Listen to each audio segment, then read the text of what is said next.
Okay, so the fifth part of the chapter, we're going to talk about alcohol metabolism, which we've already addressed to a certain extent in the previous chapter on alcohol. We're going to talk just about the alcohol dehydrogenase pathway, although there are others. This is how 90-ish% of alcohol gets metabolized. So in this pathway, first alcohol is converted to acetaldehyde, which again is pretty toxic, and then acetaldehyde gets converted to acetyl-CoA. Small amounts of acetyl-CoA can enter the citric acid cycle and be used to produce ATP, but if there is too much, the citric acid cycle gets overwhelmed, it slows, and acetyl-CoA cannot enter. So instead, acetyl-CoA gets directed to fatty acid and triglyceride production. And that results in steatosis, which is fatty liver. Okay, we talked about that back in the chapter on metabolism. Okay, so here we go. So again, alcohol comes in. There are a couple of different pathways. We talked about these in the alcohol chapter. The Meiosis pathway is going to be activated during high alcohol intake. There's the catalase pathway that happens inside cells, but the alcohol dehydrogenase pathway is going to happen in the liver, where alcohol is going to be converted first into acetaldehyde and then into acetyl-CoA. Okay, and then again, acetyl-CoA can enter the citric acid cycle, where NADH and FADH2 are produced, and then we have the electron transport chain, so we can generate some ATP, but again, too much, and we end up synthesizing triglycerides. Okay, and again, that can lead to fatty liver. Okay. Regulation. So there are two outcomes of all energy metabolism. So all sources of calories from energy can yield energy in the form of ATP, whether it's carbohydrates, like glucose we talked about, whether it's lipids, so we talked about fatty acids, or proteins, or alcohol. We can get ATP from any of those. Consuming any of those in excess will lead to fat storage. So if you overconsume calories, you can't produce more energy. There's only so much that citric acid cycle can take. We will end up storing those excess calories. Okay, and so in this figure here, it kind of shows that. It shows that glycogen, which is stored carbohydrate, stored glucose, it's converted to glucose. Glucose can be converted to glycogen. Glucose enters cellular respiration and glycolysis, forming pyruvate. If it's anaerobic, lactate can be produced, right? Pyruvate then is converted to acetyl-CoA, which enters the citric acid cycle, followed by the electron transport chain, producing some energy. Triglycerides, are broken down during lipolysis into glycerol and fatty acids. Glycerol can enter into cellular respiration here. Fatty acids can enter down here at acetyl-CoA. Okay, that's called fatty acid oxidation. Acetyl-CoA can be converted into fatty acids. Acetyl-CoA can be converted into ketones.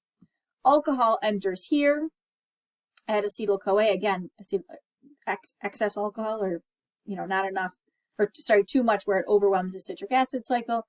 Again, gets converted to fatty acids. Any excess calories, whether it's from glucose, from fat, from alcohol, or down here from proteins. You can generate fat from any of these. Okay, directly or indirectly. So regulation of energy metabolism happens in the liver, by the liver. It can happen by ATP levels. Enzymes regulate hormones, vitamins, minerals. Some of these we already talked about. Let's mention a few of them. So the liver, to start off with.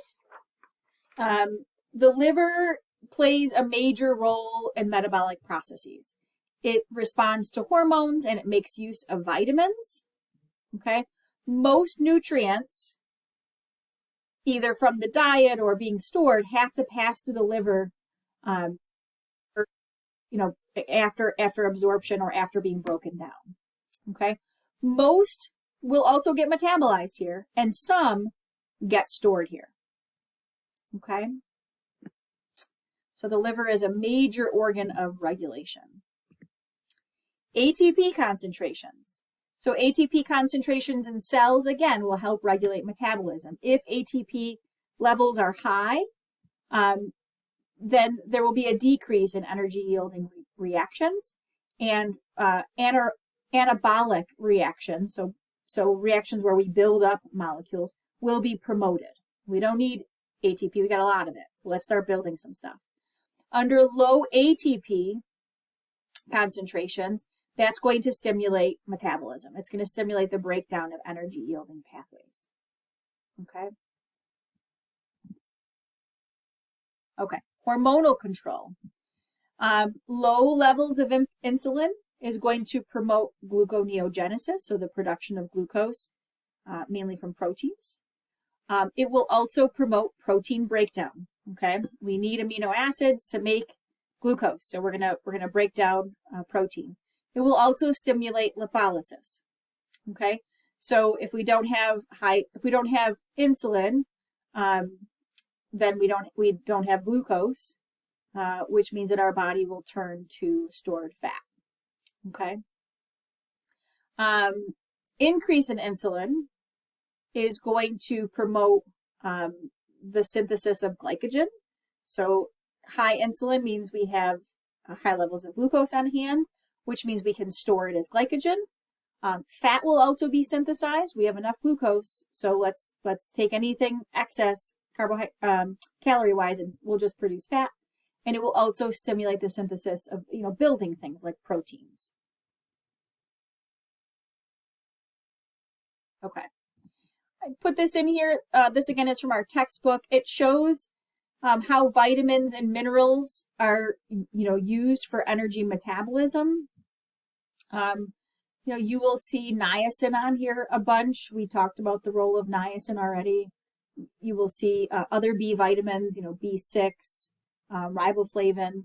I don't expect you to memorize these. When we do the chapter on vitamins, and we'll do 2 chapters on vitamins and also on minerals, we will talk more about some of these and how they play a role.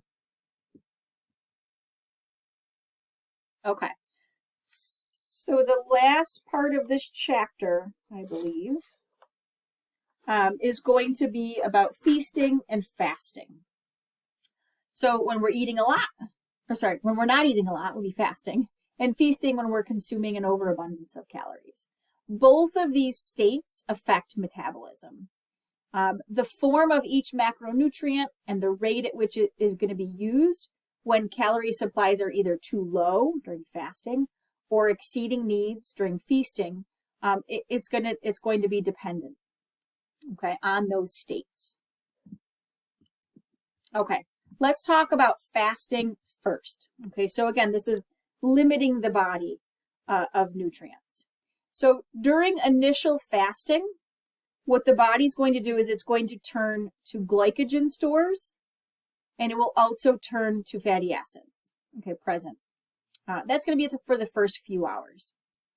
If fasting continues, so if you're still not consuming calories, body fat will continue to be broken down, so lipolysis will continue to happen. Fatty acids will be released into the blood. They can be supplied to the cells and tissues of your body. However, your nervous system, so your brain, as well as your red blood cells, they're going to struggle using fats as a fuel source at this point in time. Okay, glycogen stores will be depleted, so your body will run out of stored glucose. Again, your body cells will be using fat, but there are some cells that are going to have a hard time at this point using fat, using ketones, right? That's the product of our fatty acids there. And so what will happen is your body will turn to lean body tissue, muscle, start to break that down in order to harvest proteins, and those proteins are going to be used for gluconeogenesis. So that's the formation of glucose from glucogenic amino acids. Okay, so that's not a good thing. Okay, so it starts off during the first few hours. You're going to turn to glycogen stores and adipose tissue, fats. Your body will continue to break down fats, but it needs glucose to supply the central nervous system, as well as red blood cells. And so your body will start to break down lean body mass, proteins found in muscles, to make glucose. So again, that's gluconeogenesis. During the first few days of a fast, body protein is broken down rapidly. Okay, not good. Okay, what happens during a prolonged fast? So if you're still not bringing in macronutrients, what can happen is you could deplete your body protein. Fatty acids cannot be used to generate glucose. Sodium and potassium, because proteins are being broken down, remember they're being deaminated, the amino groups are going to end up in your urine. They're going to pull with it electrolytes like sodium, potassium. So those will be depleted. You will be dehydrated. Okay. Blood urea levels will increase. At this rate, if this were to continue, after 50% of lean body mass is lost, that will result in death. That usually happens on average around 2 to 3 weeks, regardless of how much body fat a person has, because they would be losing lean muscle mass. You can't live after you've lost 50% of your lean muscle body mass, right? You know, think about your heart will start to be broken down for proteins, okay? You're going to lose vital organs. Okay, what your body does do after a few days of being in this fast is your body will adapt. Okay, so to prolong survival during fasting, our body does have some mechanisms that help us to adapt. And so what will happen if you're fasting is that your metabolic rate will slow. This is going to reduce energy requirements, so we don't have to break down lean body mass so quickly for glucose. What else happens is really interesting. A really interesting adaptation is it allows your nervous system to use more ketone bodies. Okay, still proteins are going to be needed to make some glucose, but your nervous system will start to adapt to be able to use ketone bodies. At this rate, it will take longer to deplete 50% of lean body mass. Death may not occur for 7 to 10 weeks. But again, if you are really completely, limiting your intake, death is inevitable. Okay, so individuals who do not have access, to food, they're starving. This is what happens. So you can see. So if you're fasting 0 to 6 hours after eating, carbohydrates will be stored as glycogen in the liver. That will be broken down to generate glucose, which fulfills your energy needs. Then we turn to fat. Okay, so adipose tissue. Again, fatty acids generate ketone bodies, and we end up meeting our energy needs there. And proteins, unfortunately, will be broken down to form glucose, which again will help us to meet our energy needs. A byproduct of protein metabolism here is the production of ammonia, right? This will cause, again, dehydration because it pulls electrolytes, and it causes a loss, of lean tissue. So that's 0 to 6 hours. Short-term fasting, so if you don't consume anything for 3 to 5 days, your glycogen stores are gone. Your body is going to be relying on fat and protein. So again, we're breaking down lean body mass. Fasting long-term, 5 to 7 days or beyond, again, it's just fat and protein. And once you lose, 50% lean body mass, that's not good. Okay. Again, your metabolism, your metabolic rate will slow. Your central nervous system will be able to use ketone bodies a little bit more efficiently. But again, not having any food, 7 days beyond, you're going to deplete lean body mass. Okay. On the flip side, feasting. So feasting, obviously, you're consuming more calories than you need, and so that's going to result in the buildup of adipose tissue. It also causes an increase in insulin production, burning of glucose for energy. You're not going to turn to fat or protein. You're going to have glucose on hand. and the production of glycogen. So extra glucose floating around will be sent to the liver and stored as glycogen. And then, of course, synthesis of things like proteins and fats.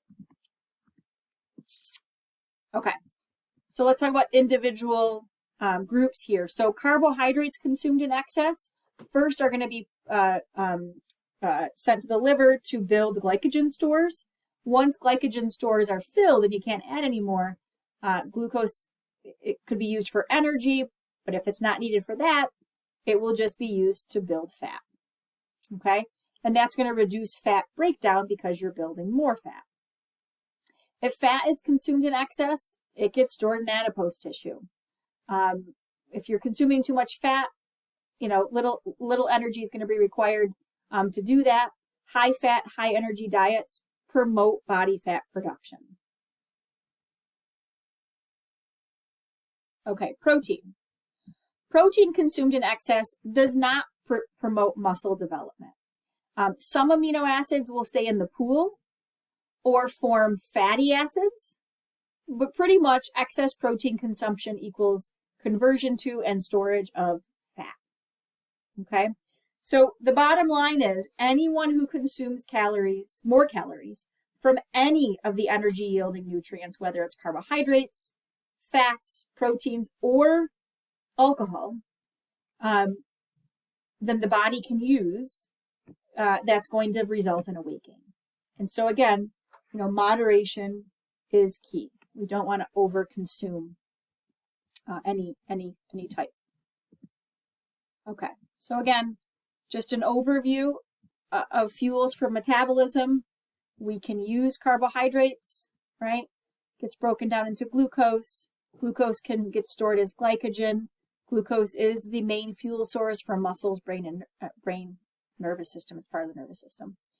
Fat intake, fat can be broken down into glycerol and fatty acids.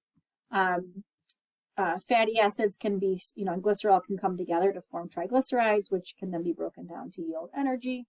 Proteins taken in by the diet are broken down into amino acids. Amino acids can be used to build enzymes, hormones, things like that. Or if in excess, they're going to be converted to fatty acids. Okay, so they can all be used for fuel, but they can also all, turn into fat. Okay, and this is kind of the same thing here. Amino acids from proteins, when they're broken down, they can be used to generate energy. So carbon skeletons can be used here. Ammonia would come off and end up in urea. They can be used to build proteins. They can also be used to store fat if they're in excess. Glycogen, glucose, and glycerol can all be used for energy. They can be broken down into glucose and be used for energy, or again, if they're in excess, they can be stored as body fat. And the same thing with fatty acids. They can be used to produce cholesterol, very low density lipoprotein. If they're in excess, stored as fat. Alcohol in excess, stored as fat. Okay, so all of these fuel sources, if they are in excess, they will be stored as fat. Okay, that is the end of the chapter.